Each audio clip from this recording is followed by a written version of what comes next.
Lovers, kembali lagi bersama saya Ayu di sini dalam podcast Town Lovers. Hari ini kita akan berbincang tentang taman asuh anak muslim. Seperti yang kita ketahui bahwa di luar sana banyak sekali nama-nama lembaga pendidikan anak usia dini yang kita ketahui ada taman anak-anak, ada pos PAUD, ada kelompok bermain atau kober, dan lain sebagainya. Nah, salah satu yang baru mungkin menurut saya ya, mungkin teman-teman podcast yang lainnya mungkin sudah mengetahui dari dulu, tapi ini baru untuk saya, yaitu Taman Asuh Anak Muslim. Hari ini saya akan datangkan bintang tamu saya yang cantik memakai kerudung pink ini. Beliau adalah kepala atau yang saya sebut adalah Dirda LPPKS BKPRMI Kota Bandung. Apa sih itu LPPKS BKPRMI? Nanti mari kita sama-sama tanyakan kepada beliau ya. Saya perkenalkan dulu, nama beliau adalah Bunda Sri Rejeki SPDI. Selamat datang Bunda di podcast bagaimana kabarnya? Alhamdulillah luar biasa. Wah, sangat semangat sekali. Allah Akbar ya Bunda ya.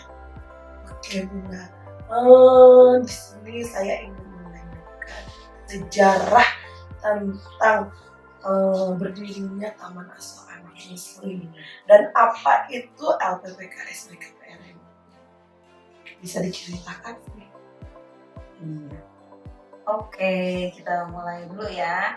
Sebelum mengenai tentang apa itu Taman Asuh Anak Muslim, kita akan bahas dulu apa itu LPPKS. Ya.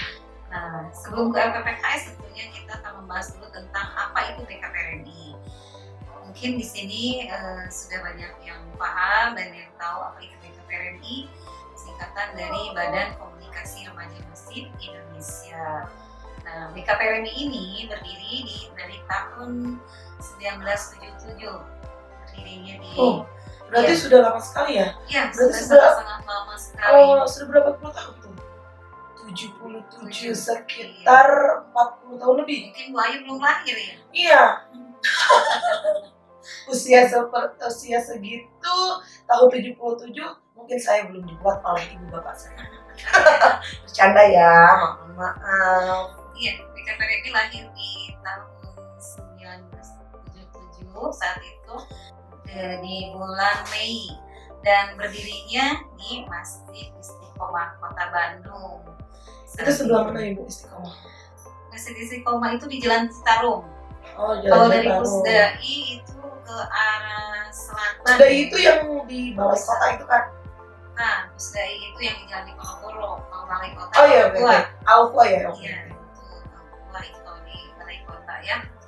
Jadi kalau Pusdai itu di Jalan Diponegoro, nah lurus ke arah selatan itu nanti ada Masjid Istiqomah. Nah, ketika BKPRMI berdiri, ini baru didirikan oleh 7 orang pemuda yang aktif di masjid. Nah, setelah berkembang ke sini BKPRMI itu memiliki beberapa bidang atau yang disebut dengan di BKPRMI itu 7 lembaga yang membawahi organisasi ini. Salah satu lembaganya adalah dari 7 lembaga ini, yaitu ada LPPTKA, ada LPPSDM, ada LPPEKO, kemudian ada LPPKS yang sekarang saya sebagai dirdanya, Direktur Daerah Kota Bandung LPPKS, Insya Allah masih saya. Nah, dan ada beberapa lembaga lagi. Kita akan lebih fokus ke LPPKS. LPPKS itu apa sih gitu ya? Oke, sebentar Bunda, saya potong. Tadi ada 7 pemuda, bisa disebutkan namanya? Nah, karena ini 7 pemuda, saya juga masih bayi saat itu, saya juga belum. Cuman tokoh pendirinya itu kalau sebetulnya Ustadz Rahmat Panggono ya. Nah, beliau udah sepuh sekali, mungkin kita manggilnya Eyang seperti itu. Kalau boleh gitu, mungkin ya, tapi masih ada. insya Allah ya, Masih. beliau masih sehat. Semoga selalu sehat. Amin amin amin. Beliau sudah sepuh mungkin ya, Ya. di usia kita yang saat ini gitu. Nah, apa sih itu LPPKS? LPPKS itu adalah Lembaga Pengembangan Keluarga Sakinah. Nah, LPPKS ini Lembaga Pengembangan Keluarga Sakinah. Sakinah, ya. Itu diperuntukkan untuk yang sudah menikah, kan sakinah itu Bun. Oh, belum tentu. Justru di sini lembaga Sakinah ini kita justru untuk mempersiapkan agar nanti menjadi keluarga Sakinah. Tentunya sebelum menikah ini ada yang namanya bimbingan pranikah dulu. Oh iya, Nah, sekarang itu ada. ya, jadi sebelum mau menikah itu apa dulu sih yang harus disiapkan sama teman-teman nih, sama sahabat-sahabat semua apa yang harus disiapkan. Nah, KPPKS ini memiliki 2 program saja. Jadi, Oh, 2 program. Iya, Ya. itu program pendidikan dan program kesakinahan. Untuk program pendidikannya sendiri? Nah, program pendidikannya adalah yaitu TAAM. Oh, yang tadi yang saya Taman sebutkan Asuhan tadi. Anak Muslim, Oke, ya, oke. pendidikan anak usia dini yang disebut dengan TAAM saat itu. Nah, TAAM ini kita mengambil di bawah koordinasinya dengan binaan dari Dinas Pendidikan yang didirikan oleh Ibu siapa ya waktu itu di tahun 92 oleh Ibu Darlisa. 1982. Saya belum lahir juga tuh 92. Bunda. Waduh. 1992. Nah, beliau itu pendiri TAAM ya. Beliau yang memperjuangkan bagaimana supaya TAAM ini bisa masuk dan mendapat binaan dari Dinas Pendidikan saat itu. Almarhum Bunda Darlisa yang beliau sebagai pendirinya, dan ini pun didirikannya sekitar bulan Mei TAAM ini. Berarti kalau pendiriannya bulan Mei tahun 82, sekarang 2023, sudah lebih dari 40 tahun. Iya. Sekitar 44-45 ya. Iya. Jadi sudah lama sekali saat itu. TAAM itu turun naik ya saat itu. TAAM itu terutama di Kota Bandung, karena pengelolaannya dan pembinaannya masih kurang SDM-nya, sehingga masih kurang perhatian dari kita sebagai pengurus BKPRMI dan kesibukan para anggota BKPRMI. Nah, sekarang TAAM itu lebih banyak dikenal itu di Kota Tasikmalaya, Kabupaten Tasik, Kota Tasik, Kabupaten Garut ya. TAAM-nya sudah banyak, kurang lebih hampir 100 TAAM sampai 200 TAAM di 3 kota ini. Seperti itu. Nah, kalau di Kota Bandung sendiri, Kota Bandung itu yang sudah berdiri TAAM itu yang ada berapa lembaga? berdasarkan data di Dapodik itu sekitar 30 lembaga, 3 30 unit TAAM. Jadi kita nyebutnya unit ya. Oh unit iya, TAAM. TAAM. Oke. Jadi, nah pendidikan ini kita bergeraknya di bidang PAUD ya.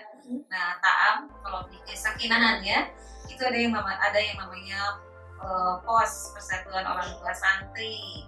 Nah, di sini ada semacam nanti center konsultasinya bagi yang belum menikah, misalnya akan atau menuju ke jenjang pernikahan, konsultasi tentang pernikahan seperti itu. Nah, itu ada di bidang kesakinahannya seperti itu. Kalau gitu saya boleh daftar kembali. Boleh. Harus dengan suaminya. Mungkin bukan hanya pranikah, sesudah menikah pun misalkan dalam rumah tangga kita ada problematika gitu, misalnya bisa dibimbing atau iya, insya Allah di sana ada bidang kesakinahannya. Salah satunya adalah membahas yang sudah nikah lebih ke pendidikan, baik tentang kepernikahannya ataupun tentang pendidikan anak-anaknya. Yang nanti kalau pendidikan anaknya dengan nama parenting gitu. Jadi masuk ya ke semuanya dari pendidikan. Jadi ada kolaborasi kedua program ini antara kesakinahan dan kependidikan seperti itu. Oke. Nah, sekarang untuk TAAM-nya sendiri ya, Taman Asuhan Anak Muslimnya sendiri, itu jenjangnya dari usia berapa? Taam itu termasuk satuan paut sejenis atau yang disebut SPS. Oh iya, SPS. Jadi kalau SPS itu usia 0 sampai 6 tahun. 0 sampai Ya, 6 tahun. layanannya. Berarti kalau misalnya saya sekarang punya anak kembali nih, terus saya baru melahirkan 1 hari, itu bisa masuk Taam. Wah, mantap Dengan sekali. syarat memang Taamnya sudah siap menerima usia seperti itu. Oh. Seperti itu. Tapi sekarang ada unit Taam yang menerima dari usia Unit 0 bulan. Taam itu yang saya ketahui yang ada baru 1 ya di Kota Bandung itu, dari usia bayi itu jadi dengan masuk ke TPA mungkin ya, jadinya Taman Penitipan Anak. Nah itu baru Taam Bani Soleh di Kecamatan Babakan Ciparai. Seperti itu. Nah untuk mendirikan Taam di usia 0 sampai 6 tahun ini memang perlu SDM yang berkualitas juga ya. Tidak semua yang mendirikan Taam nggak SDM yang belum ada, mungkin menerimanya usia rata-rata di usia 2 sampai 6 tahun sekarang ini. 2 sampai 6 tahun. Nanti di dalam itu kan ada usia 2, 3, 4, 5, 6. Berarti kan 2 sampai 6 ya, 2, 3, 4, 5. Ada yang 1 tahun kayak Bu Ayu. Oh, ada 1 tahun. Oke. Itu nanti di dalam kelasnya itu berarti dikelompokkan. Iya, berdasarkan usia dan waktunya pun berbeda ya tentunya. Jadi tidak semua 1 sampai 6 tahun kita satukan dalam satu ruangan, tidak. Jadi ada sesuai kelas usianya gitu. Sehingga kita membentuk sebuah kelas sesuai dengan usia anak, sehingga nanti terbentuklah perkembangan anaknya. Misalnya contoh nih, usia 1 dan 2 tahun kita kelompokkan kelas kecil. Nah, nanti kita lihat perkembangannya dari apa. Misalnya anak ini ada permasalahan anak dari berjalan, kita latih jalannya seperti itu. Biasanya cukup seminggu sekali kalau usia kecil itu. Usia kecil berarti masuk sekolahnya atau ke sekolahnya seminggu sekali. Itu dibimbing dari perkembangan, misalnya anak lagi mulai dari merangkak ke berjalan, kita bimbing cara yang betulnya bagaimana gitu. Oke. Berarti usia yang lebih tinggi berbeda lagi. Berbeda ya. Oke. Contoh usia 4, 5. Nah itu lebih ke apa untuk bagusnya lebih ke apa dalam perkembangan mungkin kalau di tahap itu usia 5-6 ya. 5-6 itu lebih fokusnya ke persiapan untuk ke SD. Nah, di sini disiapkan itu bukan berarti si anak harus bisa baca dan tulis, tapi disiapkan mentalnya. Betul nggak anak ini sudah siap ke SD? Dengan sekarang lagi digerakannya transisi PAUD masuk SD. Sebentar. Transisi PAUD ada lagi yang baru nih yang saya ketahui. Maksudnya apa Bun itu? Transisi PAUD. Jadi transisi PAUD ke SD itu di mana anak bisa nyaman belajar di SD tanpa anak memiliki rasa sebuah beban di sini belajar. Beban belajar. Ini iya, karena ada guru-guru yang memaksakan anak ini harus bisa baca, harus bisa ini. Padahal aturan sekarang itu bahwasanya untuk masuk SD itu tidak perlunya. Cukup anak bisa bicara, bisa komunikasi, bisa berbahasa, kemudian bisa pegang pensil. Jadi hanya 3 itu saat masuk SD itu. Nah ini kita siapkan. Maaf Bun dipotong, tapi berbanding terbalik ya Bun dengan orang tuanya. Yang saya lihat itu anak yang sekarang berada di TK gitu ya Bun ya, banyak sekali orang tuanya berlomba-lomba untuk dia mengikuti les A, les B, les C gitu. Bimbingan belajar A, bimbingan belajar B seperti itu. Nah itu pandangan Bunda Sri sendiri bagaimana Bun? Melihat di luar sana itu seperti itu gitu. Iya, intinya ketika anak kita ingin cerdas atau pintar, kunci utama adalah di orang tua. Kalaupun dileskan ke sana sini, kemudian di belajar sekolahnya sungguh-sungguh tanpa ada kerjasama dengan orang tua, kecerdasan dan kepintaran anak itu tidak muncul. Dan satu, jangan dipaksakan gitu. Karena anak-anak seperti ini kan usia bermain ya. Jadi biarkan anak bermain, makanya ada transisi PAUD ke SD. Nah di tahun ini kita menyiapkan mentalnya. anak tuh sudah siap belum, kita kasih nanti di SD seperti apa nih nak gitu. Coba kita siapkan mentalnya sehingga ketika nanti di SD tidak ada keluhan lagi, anak menangis ingin ditungguin sama orang tua kayak seperti itu, sehingga orang tua lumayan seorang ibu menunggu lagi di sekolah SD. Nah sekarang tuh diharapkan di SD juga tidak membuat anak-anak tuh kaget ketika masuk SD itu saya banyak beban PR gini anak, tapi dibuat sekolah yang menyenangkan sekarang itu. Nah itu ya, tapi kalau untuk usia 3-4 bisa itu 3-4 tuh persiapan yang kalau kita sebut tuh di pertengahan ya, sebelum ke kelas persiapan ke SD nanti ada sekolah kelas pertengahan. Nah ini baru anak dilatih lagi, dilatih bukan motorik lagi ya, mungkin bukan lebih ke apa tuh Bun kalau misalnya bukan motorik? Iya, tapi lebih terus diasah kemampuan fisik motoriknya juga, tapi bukan harus dilihat terus perkembangan motorik halusnya. Ya, motorik kasarnya berarti sekarang ini. Iya, kognitifnya terus tetap diasah di usia 3-4 tahun ini. Dan nanti baru di kelas kecil kita melihat perkembangan yang tadi seperti itu. Di sini kognitifnya di kelas kecil juga kognitif sudah mulai diberikan, tapi sesuai dengan perkembangan usia. Itu Bu Ayu tentang Taam. Ya gimana nih Taam Lovers sudah terbuka tentang Taam. Saya pun alhamdulillah dapat ilmu baru ya tentang Taman Asuh Anak Muslim. Bunda Sri, kalau saya buka Taam bisa mungkin? Itu bisa sekali. Bisa sekali. Dan satu lagi Bunda Ayu, jadi kalau Taam itu lebih banyak agamanya ya.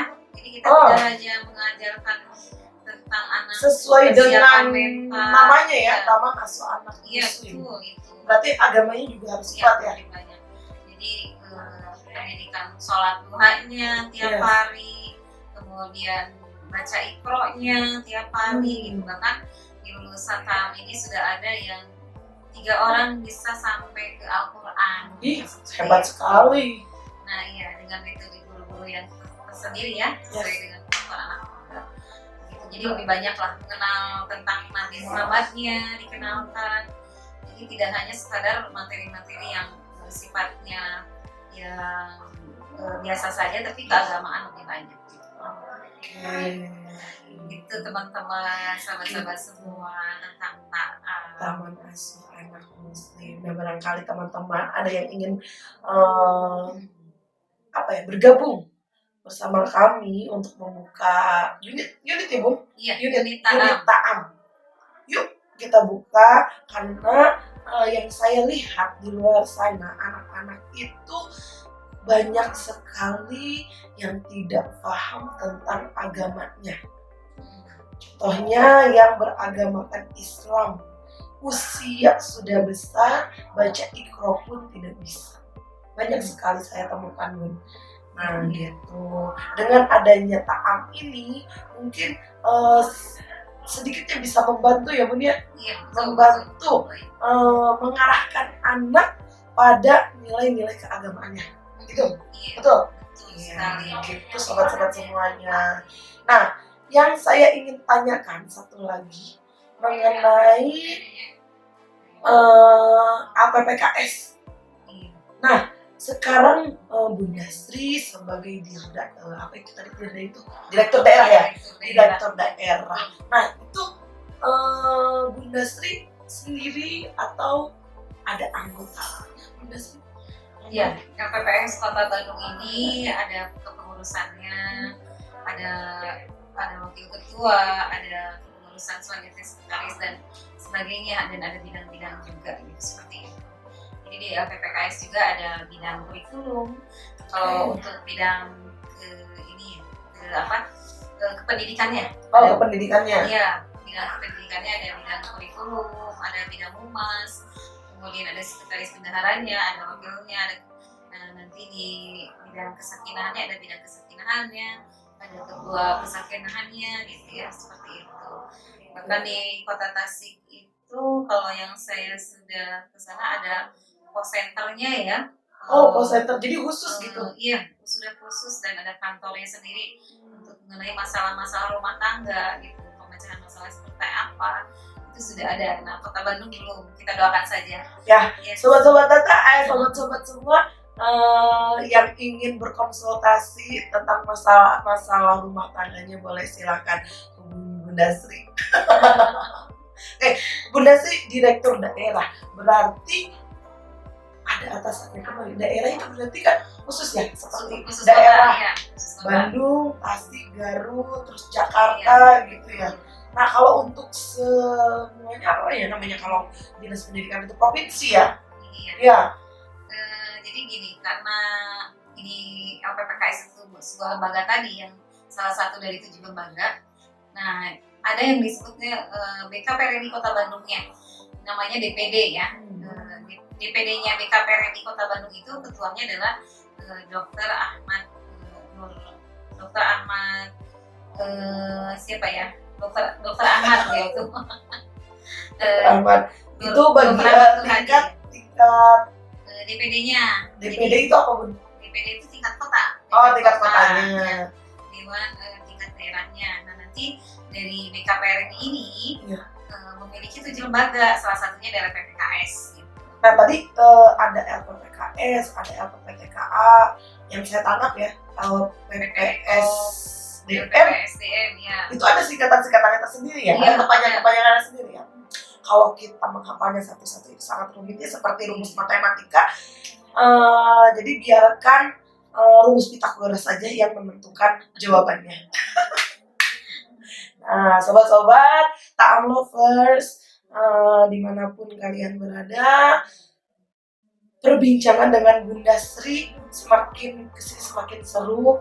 Namun waktu memisahkan Bunda Sri. Iya Bunda. Gimana ya nanti mungkin kemudian hari atau misalnya esok hari kita ada kesempatan bertemu dengan Bunda Sri lagi, kita adakan podcast kembali.